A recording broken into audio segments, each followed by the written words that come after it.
Authentic Indian Cooking 101. This is what you need to do when you're cooking for 400 covers the authentic way. Of course, when you run an Indian restaurant, all of this, what I'm going to show you, can be summed up if you have one base gravy cooking here.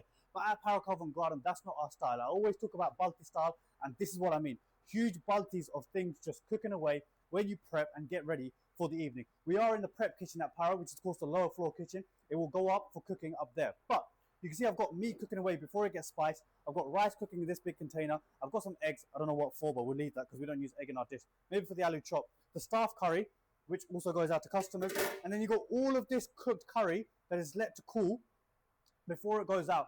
Onion bhajis behind me. Now, when you cook in a restaurant, of course, if you have a base gravy, I don't have to do that. I can just have a base gravy cooking, pans, put the base gravy in, put my protein in, whisk it, serve it to you. But that's not the authentic way. We have these huge pots which cook all day. Let the spices simmer. Let everything cook through. And then you divide it up into each individual pot to basically make it easier to take up to the service kitchen, who will then cook it through, make sure, and then serve it out to customers.